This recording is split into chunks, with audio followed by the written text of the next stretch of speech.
Araw-araw na pagbasa ng Biblia, Araw 7.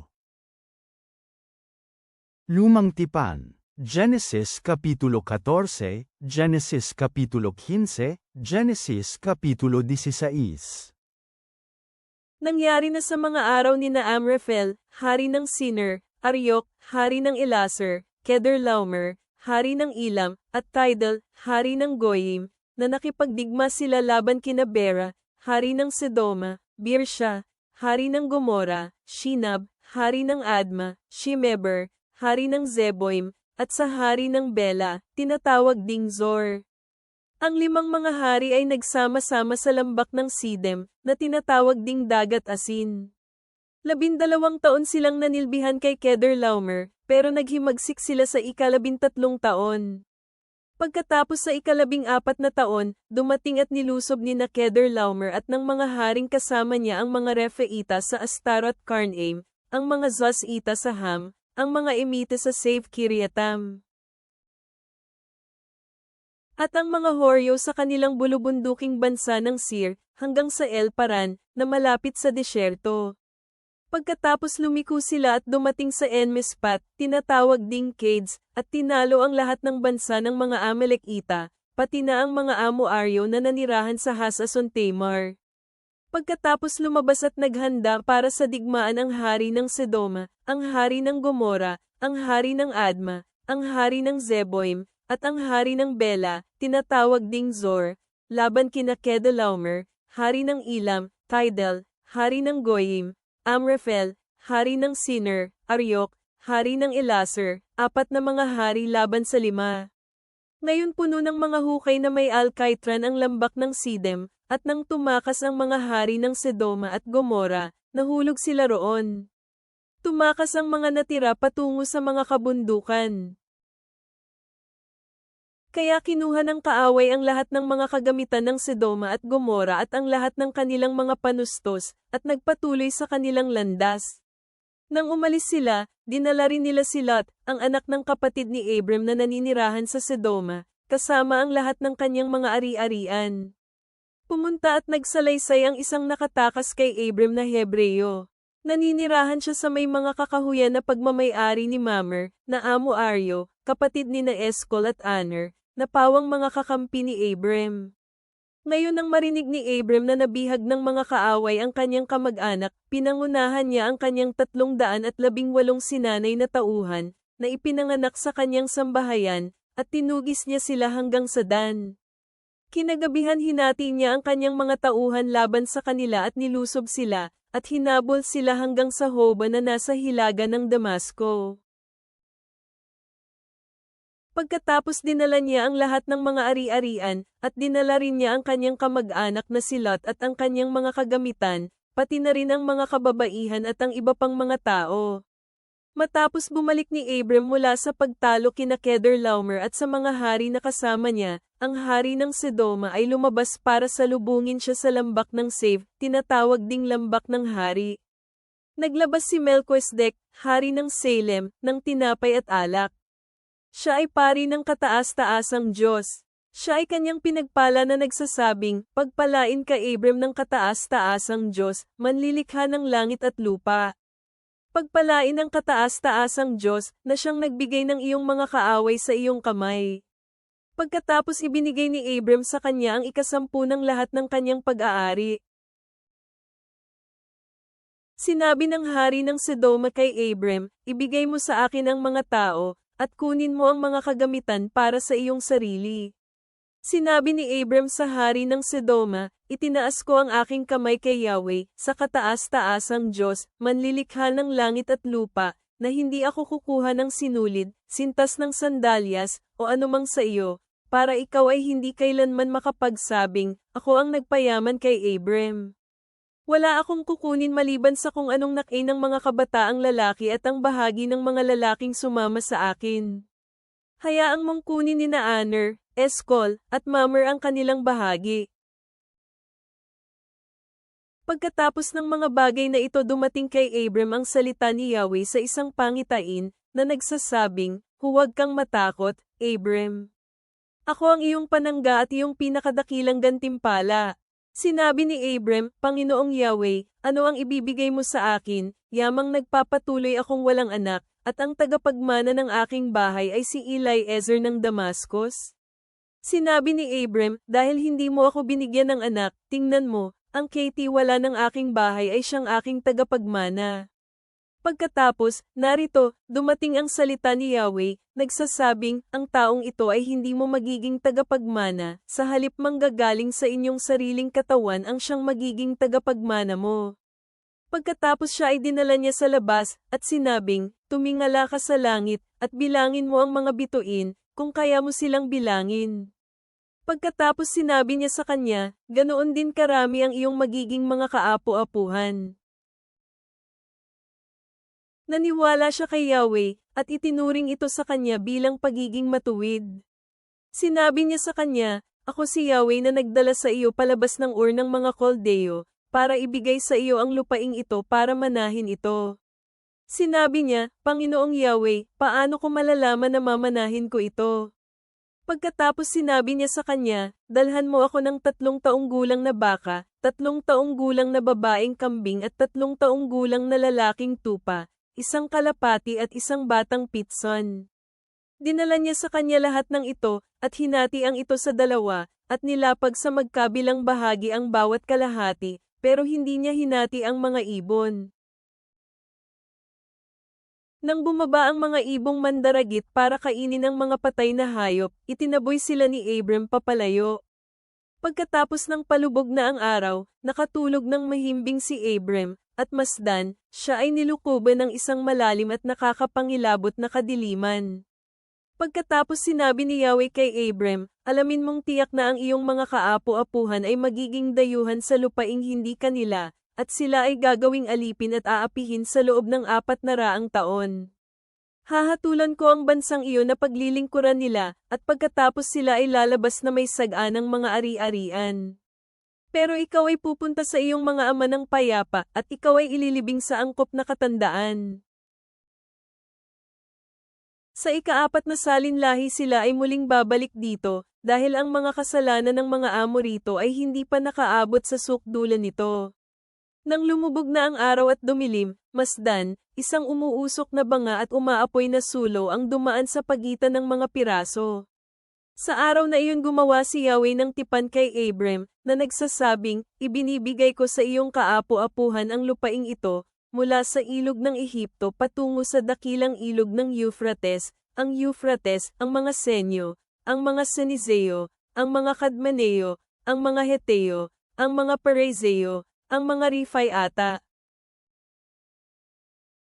ang mga Amoaryo, ang mga Kananiyo, ang mga Gergesa at mga Jebuso. Ngayon si Sarai, asawa ni Abram, ay hindi nagkaanak sa kanya, pero mayroon siyang babaeng lingkod, taga-Ehipto, na ang pangalan ay Agar. Kaya sinabi ni Sarai kay Abram, tingnan mo, pinanatili ako ni Yahweh na walang anak. Sipinggan mo ang aking lingkod. Baka sakaling magkaroon ako ng anak sa pamamagitan niya. Nakinig si Abram sa sinabi ni Sarai. Iyon ay matapos na si Abram ay nanirahan ng 10 taon sa lupain ng Canaan nang ibinigay ni Sarai, asawa ni Abram, si Agar, na kanyang lingkod na taga-Ehipto, sa kanyang asawa bilang asawa. Kaya nagkaroon siya ng kaugnayan kay Agar, at nabuntis siya. At nang makita niyang nabuntis siya, tiningnan niya ng may pag-aalipusta ang kanyang among babae. Pagkatapos sinabi ni Sarai kay Abram, ang kamaliang ito sa akin ay dahil sa iyo.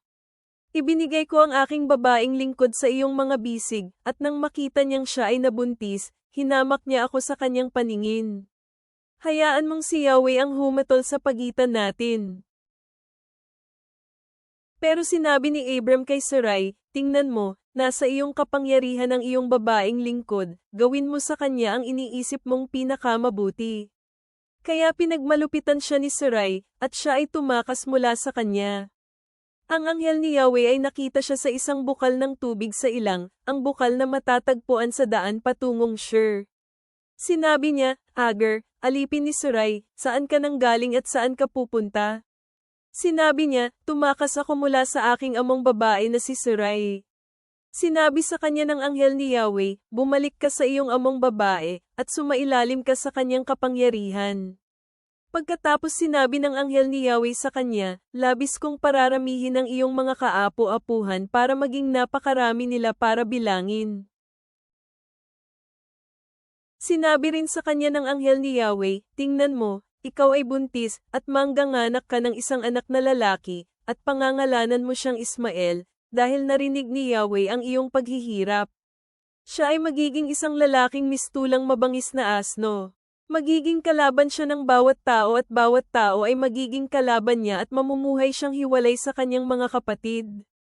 Pagkatapos binigay niya ang pangalang ito kay Yahweh na nangusap sa kanya, ikaw ang Diyos na nakakakita sa akin, dahil sinabi niya, talaga bang patuloy akong makakakita, kahit na pagkatapos niya akong nakita? Dahil dito tinawag na Beer-lahai-roi ang balon, masdan, naroon ito sa pagitan ng Cades at Beard. Nanganak si Agar ng anak na lalaki ni Abram, at pinangalanan ni Abram ang kanyang anak, na isinilang ni Agar, na Ismael. Si Abram ay 86 na taong gulang nang isilang ni Agar si Ismael para kay Abram. Bagong tipan. Matthew 43 minuto pasado alas 5:48, Matthew 6:1-24. Inyong narinig na sinabing, mahalin ninyo ang inyong kapwa at kamuhian ang inyong kaaway.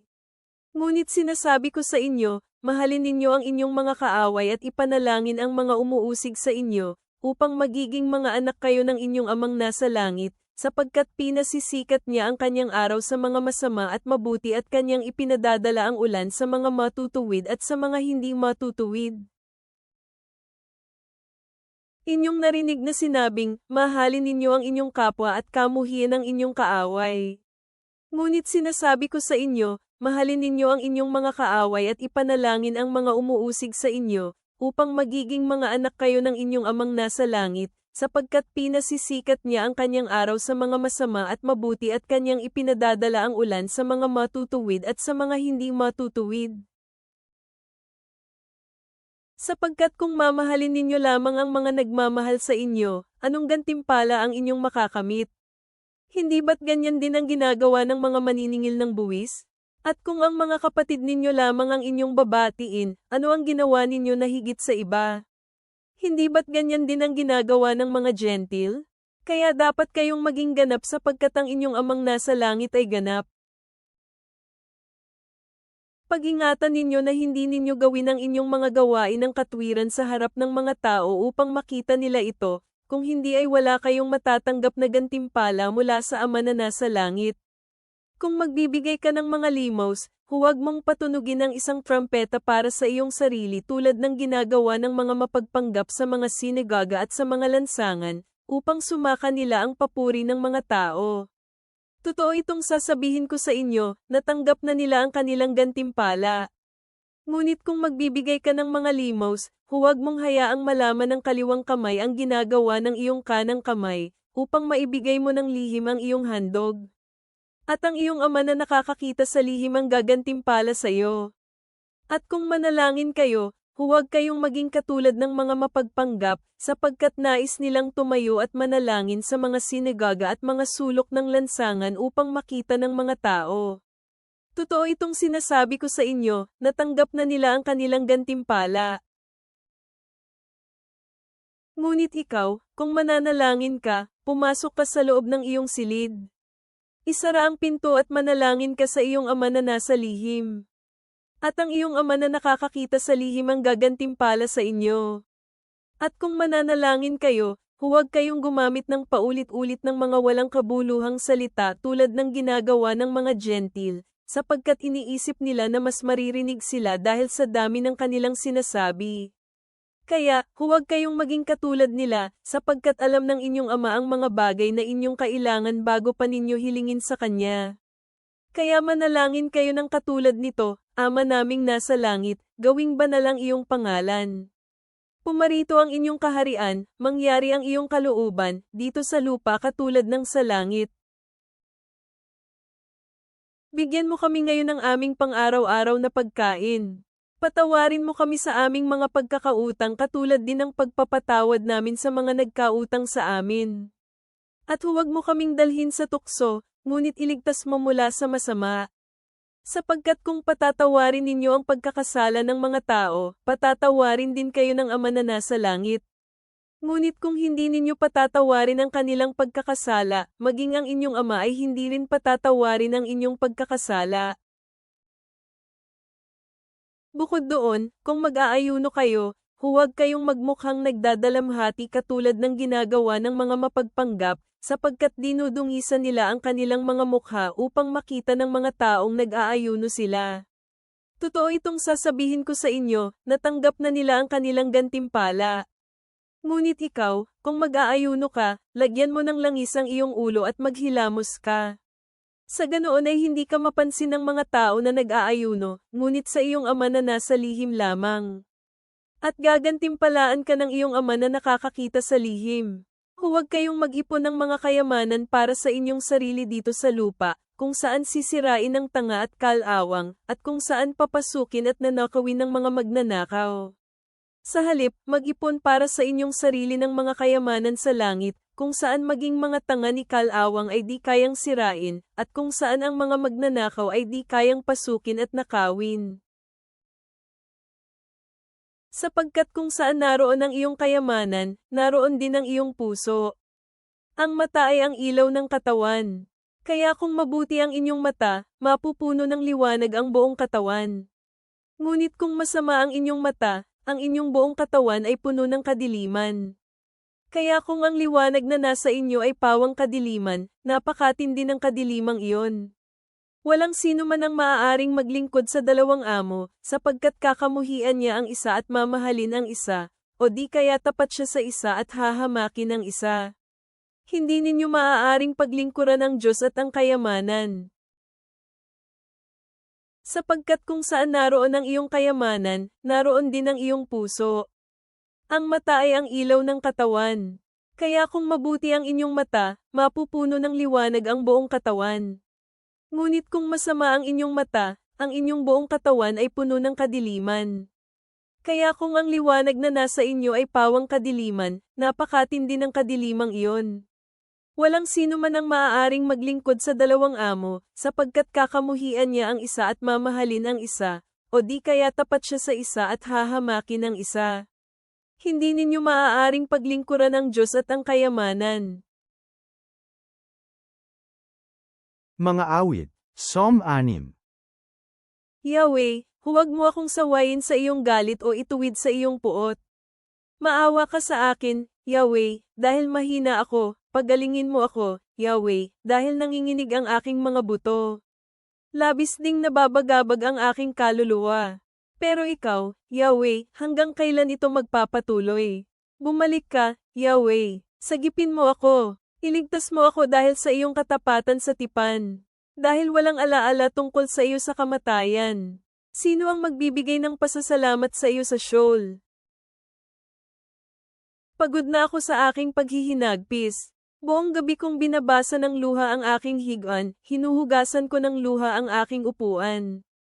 Lumalabo ang aking mga mata dahil sa kalungkutan, nanghihina ang mga ito dahil sa aking mga kaaway. Lumayo kayo sa akin, kayo na gumagawa ng kasalanan, dahil narinig ni Yahweh ang ingay ng aking pagtangis. Narinig ni Yahweh ang aking pagmamakaawa, tinanggap ni Yahweh ang aking panalangin. Lahat ng mga kaaway ko ay mapapahiya at labis na mababalisa. Aatras sila at agad silang hahamakin. Mapagbiyayang Diyos, nakikita namin ang iyong pagkakaloob at proteksyon para sa mga nagtitiwala sa iyo. Kahit na ang mga pangyayari ay tila imposible. Habang kami ay nakikinig sa mga turo ng iyong anak tungkol sa pag-aalala at pagtitiwala, tulungan mo kaming unahin ang paghanap sa iyong kaharian at katwiran, alam na ibibigay mo ang lahat ng aming pangangailangan. Bigyan mo kami ng karunungan upang itayo ang aming buhay sa matibay na bato ng iyong salita, upang kami ay manatiling matatag kapag dumating ang unos. Nawa ang aming pag-asa sa iyo ay lumalim araw-araw. Sa kapayapaan at kapangyarihan ni Kristo kami ay nananalangin. Amen.